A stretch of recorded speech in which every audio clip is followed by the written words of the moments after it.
ಸೌಮ್ಯಲತರವರು ಅಧ್ಯಕ್ಷತೆಯನ್ನು ವಹಿಸಿರುವಂತಹ ನಮ್ಮ ಸಂಘದ ಅಧ್ಯಕ್ಷರಾದ ಸಹಕಾರ ರತ್ನ ಶ್ರೀ ಚಿತ್ತರಂಜನ್ ಗೌಡರಿಗೆ ಹೃತ್ಪೂರ್ವಕವಾದ ಸ್ವಾಗತವನ್ನು ಬಯಸುತ್ತಿದ್ದೇನೆ. ಇವರಿಗೆ ಲಯನ್ಸ್ ಕ್ಲಬ್ನ ಟ್ರೆಜರರ್ ಆದ ಶಿವರಾಮ್ ರೈ ಇವರು ಹೂವನ್ನಿಟ್ಟು ಸ್ವಾಗತಿಸಬೇಕಾಗಿ ಕೇಳಿಕೊಳ್ಳುತ್ತೇನೆ.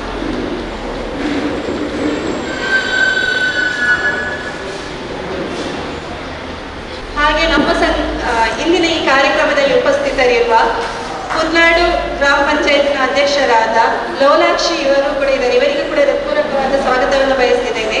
ಇವರಿಗೆ ಮುಡಿಪು ಶಾಖೆಯ ಶಾಖಾಧಿಕಾರಿಯಾದಂಥ ರಿಂಕಿತರವರು ಹೂವನ್ನಿಟ್ಟು ಸ್ವಾಗತಿಸಬೇಕಾಗಿ ಕೇಳಿಕೊಳ್ಳುತ್ತೇನೆ. ಹಾಗೆ ಲಯನ್ಸ್ ಕ್ಲಬ್ ಮಂಗಳೂರು ಇದರ ಅಧ್ಯಕ್ಷರಾದ ಶ್ರೀ ಶ್ರೀರಾಮ್ ಪೂಜಾರಿ ಇವರಿಗೂ ಹೃತ್ಪೂರ್ವಕವಾದ ಸ್ವಾಗತವನ್ನು ಬಯಸಿದ್ದೇನೆ.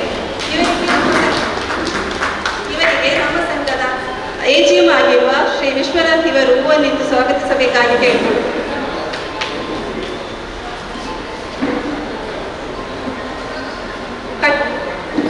ಹಾಗೆ ಕಟ್ಟೆ ಫ್ರೆಂಡ್ಸ್ ರಿಜಿಸ್ಟರ್ ಮುಡಿಪು ಇದರ ಅಧ್ಯಕ್ಷರಾದ ಶ್ರೀ ಸುಖೇಶ್ ಇವರಿಗೂ ಹೃತ್ಪೂರ್ವಕವಾದ ಸ್ವಾಗತವನ್ನು ಬಯಸುತ್ತಿದ್ದೇನೆ.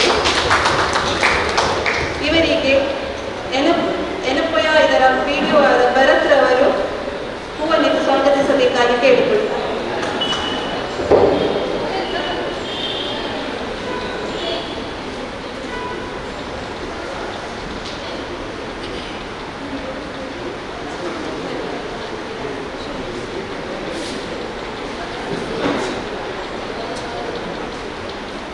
ಗೋಪಾಲಕೃಷ್ಣ ದೇವಸ್ಥಾನ ಟ್ರಸ್ಟ್ನ ಅಧ್ಯಕ್ಷರಾದ ನಾಗೇಶ್ ಕಾಮತ್ ಇವರಿಗೂ ಹೃತ್ಪೂರ್ವಕವಾದ ಸ್ವಾಗತವನ್ನು ಬಯಸುತ್ತಿದ್ದೇನೆ. ಇವರಿಗೆ ಲಯನ್ಸ್ ಕ್ಲಬ್ನ ಸೆಕ್ರೆಟರಿ ಆದಂಥ ರಾಜೇಶ್ ವಿಕ್ಟರ್ ಅವರು ಹೂವನ್ನಿಟ್ಟು ಸ್ವಾಗತಿಸಬೇಕಾಗಿ ಕೇಳಿಕೊಳ್ಳುತ್ತಾರೆ. ಹಾಗೆ ಕಾರ್ಯಕ್ರಮದಲ್ಲಿ ಉಪಸ್ಥಿತರಿರುವ ಡಾಕ್ಟರ್ ಸದಾನಂದ ಕಾಮತ್ ಇವರಿಗೂ ಹೃತ್ಪೂರ್ವಕವಾದ ಸ್ವಾಗತವನ್ನು ಬಯಸುತ್ತಿದ್ದೇನೆ. ಇವರಿಗೆ ನಮ್ಮ ಸಂಘದ ಸದಸ್ಯರಾದ ಶಿವರಾಮ್ ಪೀರ್ ಅವರು ಹೂವನ್ನಿಟ್ಟು ಸ್ವಾಗತಿಸಬೇಕಾಗಿ ಕೇಳಿಕೊಳ್ಳುತ್ತಾರೆ. ಗೋಪಾಲಕೃಷ್ಣ ದೇವಸ್ಥಾನದ AGM ಆಗಿರುವ ಕೆನರಾ ಬ್ಯಾಂಕಿನ AGM ಆಗಿರುವ ರಿಟೈರ್ಡ್ AGM ಆಗಿರುವ ಉಮೇಶ್ ಭಟ್ ರವರಿದ್ದಾರೆ. ಇವರಿಗೂ ಹೃತ್ಪೂರ್ವಕವಾದ ಸ್ವಾಗತವನ್ನು ಬಯಸುತ್ತಿದ್ದೇನೆ. ಇವರಿಗೆ ನಮ್ಮ ಶಾಖಾ AGM ಆಗಿರುವಂಥ ವಿಶ್ವನಾಥ್ ಇವರು ಹೂವನ್ನಿಟ್ಟು ಸ್ವಾಗತಿಸಬೇಕಾಗಿ ಕೇಳಿಕೊಳ್ಳುತ್ತೇನೆ. ಹಾಗೆ ಕಾರ್ಯಕ್ರಮದಲ್ಲಿ ಉಪಸ್ಥಿತರಿರುವ ನೀವು ಇದರ ಅಧ್ಯಕ್ಷರಾಗಿರುವ ಕ್ರಿಸ್ಟಲಿಸ್ ರವರಿದ್ದಾರೆ. ಇವರಿಗೂ ಹೃತ್ಪೂರ್ವಕವಾದ ಸ್ವಾಗತವನ್ನು ಬಯಸುತ್ತಿದ್ದೇನೆ. ಇವರಿಗೆ ಬೆಂದುಮೇಲ್ ಶಾಖೆಯ ಶಾಖಾಧಿಕಾರಿಯಾದ ಕುಮಾರಿ ರಕ್ಷಿತರವರು ಹೂವನ್ನಿಟ್ಟು ಸ್ವಾಗತಿಸಬೇಕಾಗಿ ಕೇಳಿಕೊಳ್ಳುತ್ತೇನೆ.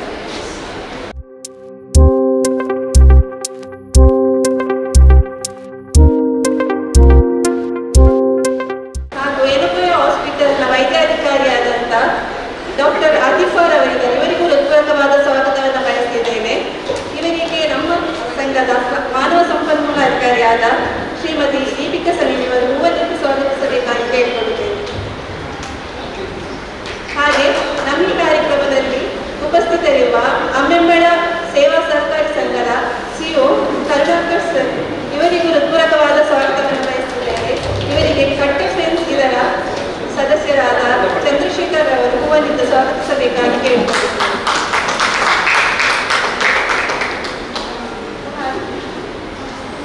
ನಮ್ಮ ಹಾಗೂ ಕಾರ್ಯಕ್ರಮದಲ್ಲಿ ಉಪಸ್ಥಿತರಿರುವ ನಮ್ಮ ಸಂಘದ ಮುಖ್ಯ ಕಾರ್ಯನಿರ್ವಹಣಾಧಿಕಾರಿಯಾದ ಶ್ರೀಮತಿ ಸೌಮ್ಯ ವಿಜಯರವರಿದ್ದಾರೆ. ಇವರಿಗೂ ಹೃತ್ಪೂರ್ವಕವಾದ ಸ್ವಾಗತವನ್ನು ಬಯಸುತ್ತಿದ್ದೇನೆ. ಇವರಿಗೆ ನಮ್ಮ ಸಂಘದ ಶಾಖಾಧಿಕಾರಿಯಾದ ರಿಂಕಿತರವರು ಹೂವನ್ನಿಟ್ಟು ಸ್ವಾಗತಿಸಬೇಕಾಗಿ ಕೇಳಿಕೊಳ್ಳುತ್ತೇನೆ. ನಮ್ಮ ಸಂಘದ ನಿರ್ದೇಶಕರಾದ ಶ್ರೀ ಗೋಪಾಲ್ ಇವರಿಗೂ ಹೃತ್ಪೂರ್ವಕವಾದ ಸ್ವಾಗತವನ್ನು ಬಯಸುತ್ತಿದ್ದೇನೆ. ಇವರಿಗೆ ಕಟ್ಟೆ ಫ್ರೆಂಡ್ಸ್ ಇದರ ಸದಸ್ಯರಾದ ಕೃಷ್ಣರವರು ಹೂವನ್ನಿಟ್ಟು ಸ್ವಾಗತಿಸಬೇಕಾಗಿ ಕೇಳಿಕೊಳ್ಳುತ್ತೇನೆ.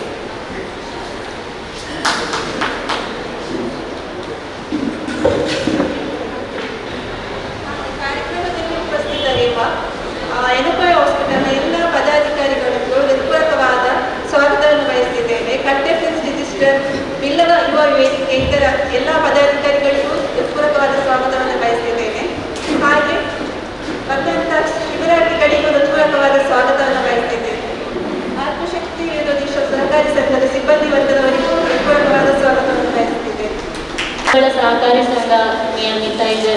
ಮುಖ್ಯ ಕಾರ್ಯನಿರ್ವಹಣಾಧಿಕಾರಿಯಾದ ಕರುಣಾಕರ್ ಸರ್, ಗೋಪಾಲಕೃಷ್ಣ ಟೆಂಪಲಿನ ನಾಗೇಶ್ ಕಾಮತ್ ಇವರು ಎಲ್ಲರೂ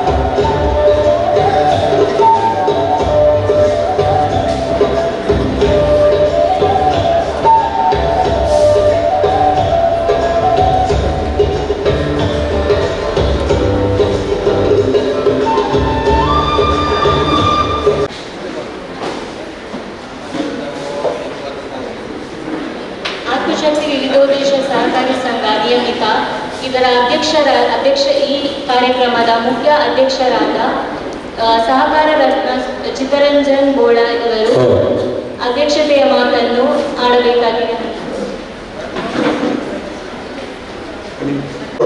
KMCಯಲ್ಲಿ ಪ್ರೊಫೆಸರ್ ಆಗಿ ರಿಟೈರ್ ಆದವರು ಇವರು ಮೇಜರ್ ಕಿಶೋರ್ ಬಗ್ಗೆ ಎರಡು ಶುಭಾಶಯ ಮಾತನಾಡಬೇಕಂತ ಕೇಳ್ಕೊಳ್ತೀನಿ.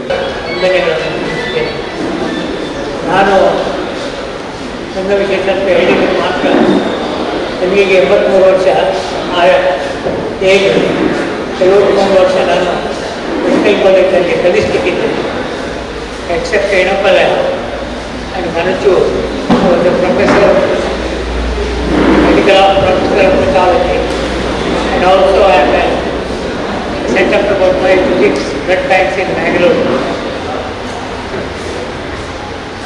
ಆದರೆ ಈ ಕ್ಯಾಂಪ್ ಸಿಸ್ಟಮ್ ಶಿಬಿರ ಅದು ಯುರೋಪಿಯನ್ ಕಂಟ್ರಿಯಲ್ಲಿ ಮಾಡೋದಿಲ್ಲ.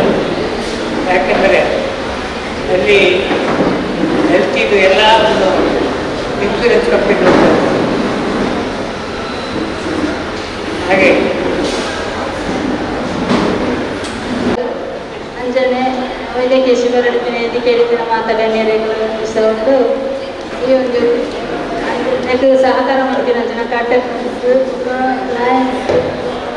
ಬ್ರಹ್ಮಶ್ರೀ ಬಿಲ್ಲವ ನೇತ ಮಾತ ಮೆಕ್ಲೆಗಳ ಹೇಳ್ತಾವೆ ಅಂಚನೆ ಈ ಒಂದು ಕಾರ್ಯಕ್ರಮ ಎಲ್ಲ ಒಂದು ಎಡ್ಡೆ ರೀತಿಯಲ್ಲಿ ನಡಪಡ್ಬಂದು ಮಾತೆರಗಳ ಪ್ರಾದೇಶ ಒಂದು ಇನ್ನೊಂದು ಪಾತ್ರ ಅವಕಾಶ ಹೊಂದ್ಕೊಂಡು ಮನೆಗೆ ಮೂರರೆಗಳ ಹೊಂದಿಸೋದು ಪಾತ್ರ.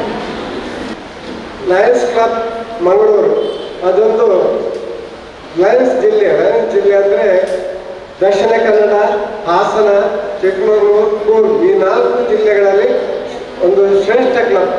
120 ಕ್ಲಬ್ಗಳಲ್ಲಿ ನಮ್ಮದು ಪ್ರಪ್ರಥಮವಾಗಿ 64 ವರ್ಷದ ಇತಿಹಾಸವುಳ್ಳ ಕ್ಲಬ್ಬು. ಅದು ಲಯನ್ಸ್ ಆಫ್ ಮಲ್ಲಿಕಾರ್ಜುನಲ್ಲಿದೆ. ಲಯನ್ಸ್ ಸೇವಾ ಮಂದಿರ ಅಂತ ನಮ್ಮ ಬಿಲ್ಡಿಂಗ್ ಇದೆ. ಇಲ್ಲಿ ನಾವು ಅನೇಕ ಜನೋಪಯೋಗಿ ಕಾರ್ಯಕ್ರಮಗಳನ್ನು ಕಳೆದ 3 ವರ್ಷಗಳಿಂದ ನಡೆಸ್ತಾ ಇದ್ದೇವೆ. ನಿಮ್ಮ ಮುಖ್ಯ ಉದ್ದೇಶ ಏನಂದರೆ ಸೇವೆ, ಅಂದರೆ ಇಂಗ್ಲೀಷ್ನಲ್ಲಿ ವಿ ಸರ್ವ್ ಅಂತ ಹೇಳ್ತೇವೆ. ಯಾವುದೇ ಬಡ ಬಗ್ಗರಿಗೆ, ದೀನದಲಿತರಿಗೆ ಸೇವೆ ಮಾಡುವುದೇ ನಮ್ಮ ಮೇನ್ ಉದ್ದೇಶ. ಈ ಉದ್ದೇಶಕ್ಕಾಗಿ ನಮ್ಮ ಎಲ್ಲ ಗೌರ್ಮೆಂಟ್ ಹಾಸ್ಪಿಟಲ್ ಅಲ್ಲಿ ಯಾವುದೇ ಅಪಘಾತದಲ್ಲಿ ಕೈ ಕಾಲು ಕಳೆದುಕೊಂಡವರಿಗೆ ಕೃತಕ ಕಾಲು ಕೊಡೋದು, ಈ ಬೆಂಕಿ ಅಪಘಾತದಲ್ಲಿ ಅವರಿಗೆ ಬರ್ನ್ ಸೆಂಟರ್, ಅದು ಗೌರ್ಮೆಂಟ್ ವೆಲ್ನೆಸ್ ಹಾಸ್ಪಿಟಲಲ್ಲಿ ನಮ್ಮ ಲಯನ್ಸ್ ಬಗ್ಗೆ ಸೆಪ್ರೇಟ್ ಆಗಿ ಅಲ್ಲಿ ಆಸ್ಪತ್ರೆ ಇದೆ. ಅದೇ ಅಲ್ಲದೆ ಈ ಡಯಾಲಿಸಿಸ್ ಬಗ್ಗೆ ಆಸಕ್ತಿ ಇರುವವರಿಗೆ ಡಯಾಲಿಸಿಸ್ ಸೆಂಟರ್, ಇದು ನಮ್ಮ ಡಾಕ್ಟರ್ ಶಾಂತರಾಮ್ ಶೆಟ್ಟಿ ಅವರ ಆಸ್ಪತ್ರೆ ನಮ್ಮ ಮಲ್ಲಿಕಟ್ಟೆಯಲ್ಲಿದೆ. ಅಲ್ಲಿ ಉಚಿತವಾಗಿ ನಾವು ಕೊಡೋರಿದ್ದೇವೆ. ಅದು ಅಲ್ಲದೆ ಮಕ್ಕಳಿಗೆ ಯಾರಿಗೆ ಕಲೀಲಿಕ್ಕೆ ಹಣ ಕೊಟ್ಟು ಕಲೀಲಿಕ್ಕೆ ಅಸಾಧ್ಯವೋ ಅವರಿಗೆ ಕಂಪ್ಯೂಟರ್ ಕಲಿಸುವಿಗೂ ಕೂಡ ನಮ್ಮ ಲಯನ್ಸ್ ಕ್ಲಬ್ನಲ್ಲಿ ನಾವು ಫ್ರೀಯಾಗಿ ಕಲಿಸ್ಕೊಡ್ತೇವೆ. ಮತ್ತು ಯುವಕರಿಗೆ ಅಲ್ಲಿ ನಮ್ಮ ಲಯನ್ಸ್ ಸೇವಾ ಮಂದಿರದಲ್ಲಿ ಈ ಶಟಲ್ ಆಡುವವರಿಗೆ ಶಟಲ್ ಬೋರ್ಟು, ಹಾಗೆ ಜಿಮ್ ಮಾಡುವವರಿಗೆ ಜಿಮ್ ಅದೇ ರೀತಿ ಅನೇಕ ಕಾರ್ಯಕ್ರಮಗಳನ್ನು ನಾವು ಮಾಡ್ತಾ ಇದ್ದೇವೆ. ನಮ್ಮ ಪ್ರತಿ ವರ್ಷ ನಾವು ಈ ಅನೇಕ ಕ್ಯಾಂಪ್ಗಳಲ್ಲಿ ಭಾಗಿಯಾಗಿ ನಮ್ಮಿಂದ ಈ ಕನ್ನಡಕ ಕೊಡುವುದು, ದಂತ ಚಿಕಿತ್ಸಾ ಬಗ್ಗೆ ಕೊಡುವಂಥದ್ದು ಅನೇಕ ಕಾರ್ಯಕ್ರಮಗಳು ಮಾಡ್ತಾ ಇದ್ದೇವೆ. ಈ ಇದರಲ್ಲಿ ನಮಗೆ ಪಾಲ್ಗೊಳ್ಳಿಕ್ಕೆ ನಮಗೆ ಭಾರಿ ಸಂತೋಷ ಆಗ್ತದೆ. ಈ ನಂತರ ಈ ಸಮಯದ ಮಾತಾಡುವ ಸಮಯ ಅಲ್ಲ, ನೀವು ಶಿಬಿರಾರ್ಥಿಗಳು ಆರೋಗ್ಯದ ಬಗ್ಗೆ ಬಂದವರು, ಅವರು ಈ ಆರೋಗ್ಯ ಶಿಬಿರದ ಸದುಪಯೋಗವನ್ನು ಪಡೆದುಕೊಳ್ಳಿ ಅಂತ ಹೇಳಿ ನನ್ನ 2 ಮಾತನ್ನು ಮುಗಿಸ್ತೇವೆ. ಜೈ ಹಿಂದ್. ಇವತ್ತಿನ ಕಾರ್ಯಕ್ರಮಕ್ಕೆ ಬಂದು ನಮಗೆ ತುಂಬ ಸಂತೋಷ ಆಗ್ತದೆ. ಯಾಕೆಂದರೆ ನಮ್ಮ ಚಿತ್ತರಂಜನ್ ಬೋಳಾರು ಅವರೊಂದು ಮ್ಯಾನ್ ಆಫ್ ಆ್ಯಕ್ಷನ್ ಇರ್ಬೋದು, ಪ್ರತಿಯೊಂದು ಅಚ್ಚುಕಟ್ಟಾಗಿ ಅವರು ನಿರ್ವಹಿಸ್ತಾರೆ. ಹಾಗಾಗಿ ಅವರಿಗೆ ಸಹಕಾರ ರತ್ನ ಎಂಬ ಬಿರುದೆಲ್ಲ ಕೊಟ್ಟಿದ್ದಾರೆ ದೊಡ್ಡ ಇದರಲ್ಲಿ. ಮತ್ತು ಇಂಥ ಕ್ಯಾಂಪ್ಗಳು ತುಂಬ ಆಗ್ತವೆ, ಆದರೆ ಚಂದದಲ್ಲಿ ಮಾಡೋದು ತುಂಬ ಕಡಿಮೆ. ಒಂದು ಕಾಟಾಚಾರಕ್ಕೆ ಬರ್ತಾರೆ, ನಾವು ಕುತ್ಕೊಳ್ತೇವೆ, ಕೆಲವು ಪೇಷೆಂಟ್ ಬರ್ತಾನೆ, ಮಧ್ಯಾಹ್ನ 10-11 ಗಂಟೆ ಆಗ್ತದೆ, ಅದು ಕೈಲಾಗ್ತದೆ, ಪೇಷೆಂಟ್ ಕೈಲಿಲ್ಲ. ಆದರೆ ಇವರು ಮಾಡೋದು ಟೈಮಲ್ಲಿ ಮಧ್ಯಾಹ್ನ 1 ಗಂಟೆ 1 ಗಂಟೆವರೆಗೆ ಇದು ಮಾಡ್ತಾರೆ, ಅಟೆಂಡ್ ಮಾಡ್ತಾರೆ. ಮತ್ತೊಂದು ವಿಷಯ ಇದ್ರೆ, ಈ ಸಣ್ಣ ಪುಟ್ಟ ಕಾಯಿಲೆಗಳಿಗೆಲ್ಲ ಇಲ್ಲಿ ಮಕ್ಕಳು ಕೊಟ್ಟೆಲ್ಲ ಮತ್ತೆ ಇದಾಗ್ತದೆ. ಆದರೆ ಅದರಲ್ಲಿ ಸ್ವಲ್ಪ ಸೀರಿಯಸ್ ಒಂದು ಕಾಯಿಲೆಗಳು ಏನಾದರೂ ಪ್ರಾಬ್ಲಮ್ ಇದ್ದರೆ ಅದಕ್ಕೆ ಹೆಚ್ಚು ಒತ್ತು ಕೊಟ್ಟು ಅವರಿಗೆ ಸ್ವಲ್ಪ ಫಾಲೋ ಅಪ್ ಬೇಕಾಗ್ತದೆ. ಈ ಫಾಲೋ ಅಪ್ ಅನ್ನು ಸಹ ನಿನ್ನೆ ಸ್ವಲ್ಪ ಇದ್ದು ಅವರಿಗೆ ಮಾಡಿಸ್ಬೇಕು. ಒಂದು ದಿವಸ ಒಂದು ಸರಿಯಾಗುವುದಿಲ್ಲ. ಕಂಟಿನ್ಯೂಸ್ ಆಗಿ ಅವರಿಗೊಂದು ಮಾನಿಟರ್ ಮಾಡುವ ವ್ಯವಸ್ಥೆ ಬೇಕು. ಹಾಗಾಗಿ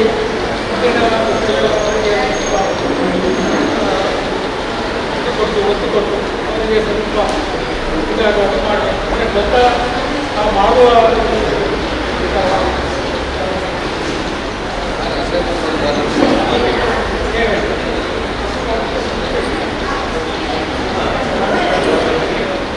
ಹಾಗಾಗಿ ಎಲ್ಲರೂ ಒಂದು ಇಲ್ಲಿ ಸೌಖ್ಯವಾಗಿ ಹೋಗ್ಬೇಕೆಂದೇಳಿ ಒಂದು ಆಡಳಿತ. ನಾವು ಏನಪ್ಪ ಡೆಂಟಲ್ ಹಾಗೂ ಮೆಡಿಕಲ್ ಕಾಲೇಜಿಂದ ಬಂದಿದ್ದೇವೆ. ಸಣ್ಣ ಮಕ್ಕಳಾದ್ರೆ ನನಗೆ ಇನ್ಫಾರ್ಮೇಷನ್ ಕೊಡ್ಬೋದು, ಹೇಗೆ ಬ್ರಷ್ ಮಾಡಬೇಕು, 2 ಸಲ ಬ್ರಷ್ ಮಾಡಬೇಕು, ಊಟಕ್ಕೆ ತಿಂದ ಮೇಲೆ ಬಾಯಿಯನ್ನು ಹೋಗಿಬೇಕು. ನೀವು ದೊಡ್ಡವರಾಗಿರೋದ್ರಿಂದ ಮೇನ್ ಥಿಂಗ್ಸ್ ಮಾತ್ರ ನಾನು ಹೇಳ್ತೀನಿ. ಆದಷ್ಟು ಟೈಮ್ ನಾನು ಟ್ರೀಟ್ಮೆಂಟಾಗಿ ನಾವು ಯೂಸ್ ಮಾಡ್ಕೊಳ್ತೀನಿ. ಒಂದು ನಾನು ಎಂತ ಮಾಡಬೇಕು ಅಂತ ಹೇಳ್ತೀನಿ ಉದ್ದೇಶಿಸೋದಿಲ್ಲ. ಮೊದಲನೇದಾಗಿ ನೀವು ಯಾವಾಗಲೂ ಅಟ್ಲೀಸ್ಟ್ ನಾ ಹೇಳೋದು ಬೆಳಗ್ಗೆ ಮತ್ತು ರಾತ್ರಿ 2 ಸಲ ಬ್ರಷ್ ಮಾಡ್ತೀವಿ. ಬಟ್ ಮಧ್ಯಾಹ್ನ ತಿಂಡಿ ತಿಂದ ಮೇಲಾಗಲಿ ಏನಾದರೂ ಆಹಾರ ತಿಂದ ಮೇಲಾಗಲಿ ಚೆನ್ನಾಗಿ ಬಾಯಿ ಮುಚ್ಚಿಸಲಿಕ್ಕೆ ಮೀನ್ಸ್ ಬಾಯಿ ವಾಶ್ ಮಾಡಲಿಕ್ಕೆ ನಾವು ಉದ್ದೇಶಿಸ್ತೀನಿ. ಅಷ್ಟಲ್ಲದೆ ಏನಂದರೆ ನಾವು ಶರೀರದ ಬಗ್ಗೆ ಅಂದರೆ ಕಾಳಜಿ ತಗೊಳ್ತೇವೆ, ಹೌದಲ್ವಾ? ಒಂದು ಸಣ್ಣ ಜ್ವರ ಬಂದರೂ ಕೂಡ ನಾವು ಡಾಕ್ಟರ್ ಹತ್ರ ಹೋಗ್ತೇವೆ. ಅದೇ ರೀತಿ ನಿಮ್ಮ ಬಾಯಿ ಕೂಡ ಮುಖ್ಯ, ಅಂದರೆ ಬಾಯಿಯ ಸ್ವಚ್ಛತೆ ಕೂಡ ಮುಖ್ಯವಾಗಿರ್ತದೆ. ಏನಂದರೆ ಈಗ ಅಟ್ಲೀಸ್ಟ್ ಒಂದು 6 ತಿಂಗಳಿಗೊಂದ್ಸಲ ಅಥವಾ 1 ವರ್ಷಕ್ಕೊಂದ್ಸಲ ಆದರೂ ಡೆಂಟಲ್ ಚೆಕಪ್ ಮಾಡಬೇಕು. ಇದು ನಮಗೆ ಹಣ ಮಾಡಲಿಕ್ಕೋಸ್ಕರ ಏನಲ್ಲ. ಸೊ ನಿಮ್ಗೆ ಇರುವಂಥ ಈಗ ಏನಪ್ಪ ಡೆಂಟಲ್ ಕಾಲೇಜ್ ಬಂದರೆ ಫ್ರೀ ಟ್ರೀಟ್ಮೆಂಟ್ ಆಗ್ತದೆ, ಎಲ್ಲ ಕೂಡ ಉಚಿತ. ಸೊ ಅಟ್ಲೀಸ್ಟ್ ಅಲ್ಲಿಗಾದರೂ ಕೂಡ ನಿಮಗೆ ಬಂದು ಒಂದು 6 ತಿಂಗಳಿಗೋಸ್ಕರ ವರ್ಷಕ್ಕೊಂದ್ಸಲ ಆದರೂ ಜಸ್ಟ್ ಟ್ರೀಟ್ಮೆಂಟ್ ಮಾಡ್ಕೊಳ್ಬೇಕು, ಮೀನ್ಸ್ ಚೆಕಪ್ ಮಾಡ್ಕೊಳ್ಬೇಕು. ಆಗ ಏನಾಗ್ತದೆ ಅಂದರೆ ನಿಮ್ಗೆ ಗೊತ್ತಾಗ್ತದೆ ನಿಮ್ಮ ಬಾಯಿಯೊಳಗೆ ಏನು ಪ್ರಾಬ್ಲಮ್ ಇದೆ. ಈಗ ಸಣ್ಣ ಹುಡುಕಿದ್ದಾಗ ನಾವೆಂತ ಮಾಡ್ಬೋದು, ಫೀಲಿಂಗ್ ಮಾಡ್ಬೋದು. ಅಂದರೆ ಕಪ್ಪು ಚುಕ್ಕಿ ಕಂಡ ತಕ್ಷಣ ನಾವೆಂತ ಹೇಳ್ತೀವಿ, ಫೀಲಿಂಗ್ ಮಾಡ್ತೀವಿ. ಜಾಸ್ತಿ ಜನ ಎಂತ ಮಾಡ್ತಾರೆ ಅಂದರೆ ಕಂಪ್ಲೀಟ್ ನೋವು ಬಂದಾಗ ಬರ್ತಾರೆ. ಅದು ಯಾವಾಗ ಆಗಿರ್ತದೆ ಅಂದರೆ ಕಂಪ್ಲೀಟ್ ನಿಮಗೆ ತಡಿಲಿಕ್ಕೆ ಆಗೋದಿಲ್ಲ. ಅಂದರೆ ನಮ್ಮ ಹತ್ರ ಜಸ್ಟ್ ಡೆಂಟಲ್ ಕ್ಲಿನಿಕ್ಗೆ ಬಂದರೆ ನಾವು ನೋಡ್ತೀವಿ ಸ್ವೆಲ್ಲಿಂಗ್ ಬಂದು ಬರ್ತೀರಾ, ಮತ್ತೇನಂದರೆ ನಾವು ತಡಿಲಿಕ್ಕೆ ಆಗೋದಿಲ್ಲ, ನನಗೆ ನಿದ್ದೆ ಬರೋದಿಲ್ಲ, ನೀರು ಕುಡಿಲಿಕ್ಕೆ ಆಗೋದಿಲ್ಲ, ತಿನ್ಲಿಕ್ಕೆ ಆಗೋದಿಲ್ಲ ಅಂತ ಬರ್ತೀರಾ. ಅದೇನಾಗಿರ್ತದೆ ಅಂದರೆ ನಿಮ್ಮ ಇನ್ಫೆಕ್ಷನ್ ನಮ್ಮ ಹಲ್ಲಿನ ಬೇರಿನ ಭಾಗಗಳಿಗೆ ತಲುಪಿರ್ತದೆ. ಆಗ ನಮಗೆ ಏನು ಕೂಡ ಮಾಡ್ಲಿಕ್ಕೆ ಆಗೋದಿಲ್ಲ. ಐದರ್ ನಾವು ಬೇರಿನ ಟ್ರೀಟ್ಮೆಂಟ್, ರೂಟ್ ಕೆನಾಲ್ ಟ್ರೀಟ್ಮೆಂಟ್ ಇರ್ತೀವಿ ಅಲ್ಲ, ಅದು ಮಾಡಬೇಕಾಗ್ತದೆ. ಇಲ್ಲದಿದ್ದರೆ ಅದು ಕೂಡ ಪಾಸಿಬಲ್ ಆಗಿಲ್ಲದ್ರೆ ಅಲ್ಟಿಮೇಟ್ ಟ್ರೀಟ್ಮೆಂಟ್ ಆಗಿರ್ತದೆ, ನಾವು ಹಲ್ಲು ಕೀಳಬೇಕಾಗಿರ್ತದೆ. ಸೊ ಆದಷ್ಟು ಎಂತಂದರೆ prevention is better than cure. ಆದಷ್ಟು ಇನಿಷಿಯಲಿ ನಾವು ಹೇಗೆ ಮಾಡಬೇಕಂದ್ರೆ ಸ್ಟಾರ್ಟಿಂಗ್ ಸ್ಟೇಜಲ್ಲಿ ನಾವು ಅದನ್ನು ಅನಲೈಸ್ ಮಾಡ್ತೀವಿ. ಹೇಗಿದ್ರು ನಿಮಗೆ ಗೊತ್ತಾಗೋದಿಲ್ಲ. ಆಗ ನಮ್ಮ ಹತ್ರ ಬಂದರೆ ನಾವೆಂತ ಮಾಡ್ತೀವಿ, ಫಿಲ್ಲಿಂಗ್ ಮಾಡ್ತೀವಿ. ಅದು ಆಗಲಿಲ್ಲ ಅಂದರೆ ಎಲ್ಲರಿಗೊಂದು ಭಾವನೆ ಇದೆ, ಕ್ಲೀನಿಂಗ್ ಮಾಡ್ತೀವಿ. ನಾವು ಓವರ್ ಆಲ್ ಕ್ಲೀನಿಂಗ್ ಮಾಡ್ತೀವಿ ಹಲ್ಲು. ಆ ಹಲ್ಲು ಕ್ಲೀನ್ ಮಾಡೋದು ಸ್ವಲ್ಪ ಜನ ಹೇಳ್ತಾರೆ ಹಲ್ಲು ಕ್ಲೀನ್ ಮಾಡೋದು ಒಳ್ಳೇದಲ್ಲ ಅಂತ. ಸಾರಿ, ಅದು ನಿಮ್ಮ ರಾಂಗ್ ಎಸೆಪ್ಷನ್. ಕ್ಲೀನಿಂಗ್ ಮಾಡಿಸ್ಕೊಳ್ಬೇಕು, ಅಟ್ಲೀಸ್ಟ್ ವರ್ಷಕ್ಕೊಂದ್ಸಲ ಆದರೂ ಕ್ಲೀನಿಂಗ್ ಮಾಡಿಸ್ಕೊಳ್ಬೇಕು. ಅದೇನಾಗ್ತದೆ ಅಂದರೆ ನೀವೆಷ್ಟೇ ಬ್ರಷ್ ಯೂಸ್ ಮಾಡಿದ್ರು ನಿಮ್ಮ ಒಳಭಾಗದಲ್ಲಿ ನೀವು ಎಷ್ಟು ಕ್ಲೀನ್ ಮಾಡಲಿಕ್ಕೆ ಟ್ರೈ ಮಾಡಿದ್ರೆ ಕ್ಲೀನ್ ಮಾಡಲಿಕ್ಕೆ ಆಗೋದಿಲ್ಲ. ಸೊ ಅಲ್ಲಿ ನಮ್ಮ ಹತ್ರ ಪಿಕ್ಚರ್ಸ್ ಏನಿಲ್ಲ. ಅದಕ್ಕೆ ನಾವು ಡೆಂಟಲಲ್ಲಿ ಒಂದು ಟರ್ಮ್ ಕರಿತೀವಿ, ಕ್ಯಾಲ್ಕ್ಯುಲಸ್ ಅಂತ ಕರಿತೀವಿ. ಅದೊಂದು ಬ್ಯಾಕ್ಟೀರಿಯಲ್ ಕಂಟೆಂಟ್. ಓಕೆ, ಅದೇನು ಮಾಡ್ತದೆ ಅಂದರೆ ನಿಮ್ಮ ಒಸಡನ್ನು ವೀಕ್ ಮಾಡ್ತದೆ. ಯೂಶಲಿ ನೀವು ತುಂಬ ಜನ ಕೇಳಿದ್ದೀರ ಈ ಏಜಲ್ಲಿ ಹಲ್ಲು ಅಲ್ಲಾಡ್ತದೆ, ಲಾಸ್ಟಿಗೆ ಅಲ್ಟಿಮೇಟ್ಲಿ ನಾವು ತೆಗಿಬೇಕಾಗ್ತದೆ. ಏನು ಪ್ರಾಬ್ಲಮ್ ಅಂದರೆ ನೀವು ಕ್ಲೀನಿಂಗೇ ಮಾಡಿಸ್ಕೊಡ್ತೀರ. ಅಂದರೆ ನೀವು ಎಷ್ಟೇ ಬ್ರಷ್ ಮಾಡಿ, ಬೆಳಗ್ಗೆ ಮಾಡಿ, ರಾತ್ರಿ ಮಾಡಿ, ಮಧ್ಯಾಹ್ನ ಕೂಡ ಮಾಡಿ, ಆದರೂ ಕೂಡ ನಿಮ್ಮ ಒಳಭಾಗದಲ್ಲಿ ಕಂಪ್ಲೀಟ್ ಕ್ಲೀನಿಂಗ್ ಆಗಿರೋದಿಲ್ಲ. ಅಂದರೆ ಬ್ರಷ್ಗಳಲ್ಲಿ ಕೂಡ ಅಷ್ಟು ಹೋಗಿರೋದಿಲ್ಲ. ಆಗ ಏನಾಗ್ತದೆ ಅಂದರೆ ಆ ಕ್ಯಾಲ್ಕ್ಯುಲಸ್ ಏನು ನಾವು ಕರಿತೀವಿ ಅದು ನಿಮ್ಮ ಹೊಸಡನ್ನು ಅಂದರೆ ಹೊಸಡನ್ನು ಹಲ್ಲನ್ನು ಎರಡನ್ನು ಕೂಡ ವೀಕ್ ಮಾಡಿ ಅಲ್ಲಿ ಅಲುಗಾಡಲಿಕ್ಕೆ ಸ್ಟಾರ್ಟ್ ಆಗ್ತದೆ.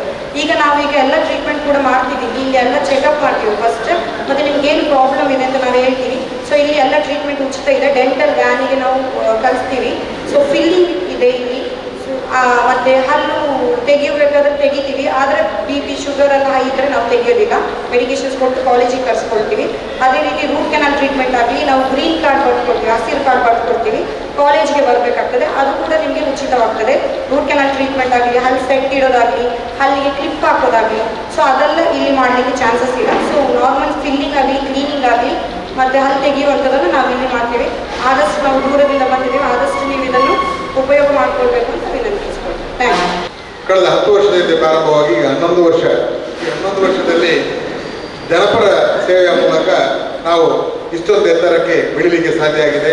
ಈ ಸಂದರ್ಭದಲ್ಲಿ ನಾನು ನಮ್ಮ ಈ ಒಂದು ಶಿಬಿರಕ್ಕೆ ನಮ್ಮೊಂದಿಗೆ ನಿರಂತರವಾಗಿ ಸಹಕರಿಸುವಂಥ ಇಲ್ಲಿನ ಮುಡಿಪುವಿನ ಕಟ್ಟೆ ಫ್ರೆಂಡ್ಸ್ ಹಾಗೂ ನಮ್ಮೊಂದಿಗೆ ಹಲವು ಶಿಬಿರಗಳನ್ನು ನಮ್ಮ ಜೊತೆಯಾಗಿ ಸೇರಿಸಿದಂಥ ಲಯನ್ಸ್ ಕ್ಲಬ್ ಮಂಗಳೂರು ಹಾಗೂ ಬ್ರಹ್ಮಶ್ರೀ ಬಿಲ್ಲಾ ವೇದಿಕೆ ಇವರಿಗೆ ಮೊದಲಾಗಿ ನಾನು ಅಭಿನಂದನೆ ಸಲ್ಲಿಸುತ್ತಾ, ನಮ್ಮ ಈ ಶಿಬಿರ ನಿರಂತರವಾಗಿ ನಡೀಬೇಕಾದ್ರೆ ನಮಗೆ ಸಹಕಾರ ನೀಡುವವರು ಸ್ಥಳೀಯ ವೇದಿಕೆಯ ಸಂಸ್ಥೆಗಳು. ಅದರಲ್ಲೂ ಮುಖ್ಯವಾಗಿ ಏನಪ್ಪಯ್ಯ ಏನು ಡೀಮ್ಡ್ ಯೂನಿವರ್ಸಿಟಿ ಇದೆಯಾ, ಇಲ್ಲಿಯ ವಿವಿಧ ವಿಭಾಗಗಳ ದಂತ ವೈದ್ಯಕೀಯ ಡಿಪಾರ್ಟ್ಮೆಂಟ್ ಆಗಲಿ ಅಥವಾ ಕಠಿಣ ಚಿಕಿತ್ಸೆ ಡಿಪಾರ್ಟ್ಮೆಂಟ್ ಆಗಲಿ, ಸಾಮಾನ್ಯ ಚಿಕಿತ್ಸೆ ಡಿಪಾರ್ಟ್ಮೆಂಟ್, ಎಲ್ಲ ಡಿಪಾರ್ಟ್ಮೆಂಟ್ ಅವರು ಬಂದು ನಮ್ಮೊಂದಿಗೆ ಹಲವು ಶಿಬಿರದಲ್ಲಿ ನಮಗೆ ಸಹಕಾರ ನೀಡಿದ್ದಾರೆ.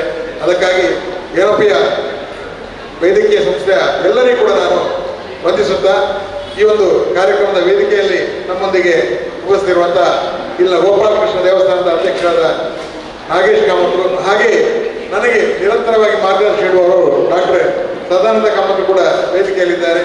ಹಾಗೆ ನಮ್ಮ ಈ ಕಾರ್ಯಕ್ರಮದಲ್ಲಿ ಉಮೇಶ್ ಭಟ್ ಅವರು ಕೂಡ ನಮ್ಮೊಂದಿಗೆ ವೇದಿಕೆಯಲ್ಲಿದ್ದು ಈ ನಮ್ಮ ಕಾರ್ಯಕ್ರಮಕ್ಕೆ ಸಹಾಯ ನೀಡಿದಂಥ ಲಯನ್ಸ್ ಕ್ಲಬ್ನ ಅಧ್ಯಕ್ಷರು ಹಾಗೂ ಕಟ್ಟೆ ಪ್ರೆಸ್ನ ಅಧ್ಯಕ್ಷರು ಹಾಗೂ ಎಲ್ಲ ಈ ವೈದ್ಯಕೀಯ ಸಂಸ್ಥೆ ವೈದ್ಯರಾದ ಅತೀಜ್ ಅವರಿಗಾಗಲೇ ನಮ್ಮ ಹಲ್ಲಿನ ಜಾಗ್ರತೆ ಯಾವ ರೀತಿ ಇರಬೇಕು, ಕೇವಲ ನಾವು ತಿನ್ನುವುದು ಹೇಗೆ ದಿನನಿತ್ಯ ನಿತ್ಯವ ಹಾಗೆ ಅಲ್ಲಿನ ಸ್ವಚ್ಛತೆಯನ್ನು ಕೂಡ ಹೇಗೆ ಕಾಪಾಡಬೇಕೆನ್ನುವ ಮಾಹಿತಿಯನ್ನು ಉತ್ತಮ ರೀತಿಯಲ್ಲಿ ನಮಗೆ ಹೇಳಿದ್ದಕ್ಕಾಗಿ ಅವರಿಗೂ ವಂದಿಸುತ್ತಾ, ಈ ಬಂದಂಥ ಎಲ್ಲ ಶಿಬಿರಾಧಿಗಳಿಗೆ ಸ್ವಾಗತಿಸುತ್ತಾ, ನಮ್ಮ ಈ ಶಿಬಿರದಲ್ಲಿ ನಾವು ಮುಖ್ಯವಾಗಿ ಈಗಾಗಲೇ ನಾಗೇಶ್ ಕಾಮತ್ ಹೇಳಿದರು, ಕೇವಲ ಒಂದು ಶಿಬಿರ ಮಾತ್ರ ಅಲ್ಲ, ನಿರಂತರವಾಗಿ ಅವರಿಗೆ ಯಾವುದೇ ರೀತಿಯ ನೆರವು ಬೇಕಾದಾಗ ಕೂಡ ನಮ್ಮ ಸಹಕಾರ ಸಂಘ ನೀಡ್ತಾ ಬಂದಿದೆ. ಈ ಸಂದರ್ಭದಲ್ಲಿ ನಾನು ಇಷ್ಟೇ ಹೇಳುವಂಥದ್ದು, ನಮ್ಮ ಸಹಕಾರ ಸಂಘದ ಮೂಲಕ ಈಗಾಗಲೇ ಸುಮಾರು 10,000ಕ್ಕೂ ಮಿಕ್ಕಿ ಕನ್ನಡಕವನ್ನು ನಾವು ವಿಚಾರಣೆ ಮಾಡಿದ್ದೇವೆ. ಹಾಗೆ ಕಣ್ಣಿನ ಕ್ಯಾಟ್ರಾಕ್ಟ್ ಚಿಕಿತ್ಸೆ ಬೇಕಾದಾಗ ಅದನ್ನು ಕೂಡ ನಾವು ನಮ್ಮ ಸಂಸ್ಥೆಯ ಮೂಲಕ ಅವರಿಗೆ ಉಚಿತವಾಗಿ ಮಾಡುವಂಥ ವ್ಯವಸ್ಥೆಯನ್ನು ಕೂಡ ಮಾಡಿದ್ದೇವೆ. ಅಷ್ಟೇ ಅಲ್ಲ, ಹಲವು ರೋಗಿಗಳಿಗೆ ಅವರಿಗೆ ಆರ್ಥಿಕ ನೆರವು ಬೇಕಾದಾಗ ಕೂಡ ನಮ್ಮ ಒಂದು ಬ್ರಹ್ಮಶ್ರೀ ನಾರಾಯಣ ಪ್ರಕಾಶನ ಚಾರಿಟೇಬಲ್ ಟ್ರಸ್ಟ್ ಮೂಲಕ ಆರ್ಥಿಕ ನೆರವನ್ನು ಕೂಡ ನೀಡತಕ್ಕಂಥ ಸಂಸ್ಥೆ ಆತ್ಮಶಕ್ತಿ ಸಹಕಾರ ಸಂಘ. ಕೇವಲ ಒಂದು ಬ್ಯಾಂಕಿಂಗ್ ಸೇವೆ ಅಷ್ಟೇ ಅಲ್ಲ, ಇಲ್ಲಿಯ ಭಾಗದಲ್ಲಿ ನೀವು ಹಲವು ಸಾಮಾಜಿಕ ಚಟುವಟಿಕೆಗಳನ್ನು ನಾವು ತೆರವುಗೊಳಿಸಿಕೊಂಡಿದ್ದೇವೆ. ಈ ಸಂದರ್ಭದಲ್ಲಿ ನಾನು ಇಷ್ಟೇ ಹೇಳುವಂಥದ್ದು, ನಮ್ಮ ಸಹಕಾರ ಸಂಘದಲ್ಲಿ ನಿರಂತರವಾಗಿ ನೀವು ವ್ಯವಹಾರ ಮಾಡಿ ನಮ್ಮ ಸದಸ್ಯರಾದಾಗ ನಾವು ನಿಮ್ಮೊಂದಿಗೆ ಸದಾ ಇದ್ದೇವೆ ಅಂತ ಹೇಳ್ತಾ ಎಲ್ಲರಿಗೂ ವಂದಿಸ್ತಾ ಈ ಶಿಬಿರದ ಪ್ರಯೋಜನ ಎಲ್ಲರೂ ಪಡೀಲಿ ಅಂತ ಹೇಳಿ ನನ್ನ 2 ಮಾತನ್ನು ಮುಗಿಸಿದ್ದೇನೆ. ಧನ್ಯವಾದ.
ಗ್ರಾಮೀಣ ಆರೋಗ್ಯ ರಕ್ಷಣೆ ಮತ್ತು ಅಭಿವೃದ್ಧಿ ಕೇಂದ್ರ ಯೊನಬಯ ಇಲ್ಲಿಯ ವೈದ್ಯಕೀಯ ಅಧಿಕಾರಿಯಾದ ಡಾಕ್ಟರ್ ಅತೀಫ ಇವರಿಗೂ ಧನ್ಯವಾದಗಳು. ಗೋಪಾಲಕೃಷ್ಣ ಟ್ರಸ್ಟ್ ಇದರ ಅಧ್ಯಕ್ಷರಾದ ನಾಗೇಶ್ ಕಾಮತ್ ಇವರಿಗೆ ಧನ್ಯವಾದಗಳು. ಕೆಎಂಸಿ ಆಸ್ಪತ್ರೆಯ ರಿಟೈರ್ಡ್ ಡಾಕ್ಟರ್ ಆಗಿರುವ ಡಾಕ್ಟರ್ ಸದಾನಂದ್ ಕಾಮತ್ ಇವರಿಗೂ ಧನ್ಯವಾದಗಳು. ಕೆನರಾ ಬ್ಯಾಂಕ್ನ ರಿಟೈರ್ಡ್ ಎಜಿಎಂ ಆಗಿರುವ ಉಮೇಶ್ ಭಟ್ ಇವರಿಗೂ ಧನ್ಯವಾದಗಳು. ಅಮೆಮಾಳ ಬ್ಯಾಂಕಿನ ಸಿಇಒ ಆಗಿರುವ ಕರುಣಾಕರ್ ಸರ್ ಇವರಿಗೂ ಧನ್ಯವಾದಗಳು. ಆತ್ಮಶಕ್ತಿ ವಿರುದ್ಧ ಸಹಕಾರಿ ಸಂಘ ಇಲ್ಲಿಯ ನಿರ್ದೇಶಕರಾದ ಗೋಪಾಲ್ ಎಂ ಸರ್ ಇವರಿಗೂ ಧನ್ಯವಾದಗಳು. ನಮ್ಮ ಸಂಘದ ಮುಖ್ಯ ಕಾರ್ಯನಿರ್ವಹಣೆ ಅಧಿಕಾರಿಯಾಗಿರುವ ಶ್ರೀಮತಿ ಸೌಮ್ಯ ವಿಜಯ್ ಇವರಿಗೂ ಧನ್ಯವಾದಗಳು. ಕಟ್ಟೆ ಫ್ರೆಂಡ್ಸ್ ಗುಡಿಪುರ್ ಇಲ್ಲಿಯ ಎಲ್ಲ ಪದಾಧಿಕಾರಿಗಳಿಗೂ ಧನ್ಯವಾದಗಳು. ಬ್ರಹ್ಮಶ್ರೀ ವಿಧವ ವೇದಿಕೆ ರಿಜಿಸ್ಟರ್ ಬಾಳೆಪುರಿ ಇಲ್ಲಿಯ ಎಲ್ಲ ಪದಾಧಿಕಾರಿಗಳಿಗೆ ಧನ್ಯವಾದಗಳು. ಲಯನ್ಸ್ ಮತ್ತು ಲಿಯೋ ಕ್ಲಬ್ ಮಂಗಳೂರು ಇಲ್ಲಿನ ಎಲ್ಲ ಪದಾಧಿಕಾರಿಗಳಿಗೂ ಧನ್ಯವಾದಗಳು. ಗ್ರಾಮೀಣ ಆರೋಗ್ಯ ರಕ್ಷಣೆ ಮತ್ತು ಅಭಿವೃದ್ಧಿ ಕೇಂದ್ರ ಯೊನಬಯ ಪರಿಗಣಿಸಲ್ಪಟ್ಟ ವಿಶ್ವವಿದ್ಯಾನಿಲಯ ಹಾಗೂ ಸಮುದಾಯ ದಂತ ವಿಭಾಗ ಯೊನಬಯ ದಂತ ಕಾಲೇಜು ಮತ್ತು ಆಸ್ಪತ್ರೆ ದೇರಳಕಟ್ಟೆ ಇಲ್ಲಿಯ ನುರಿತ ತಜ್ಞ ವೈದ್ಯ ತಂಡದವರಿಗೂ ಧನ್ಯವಾದಗಳು.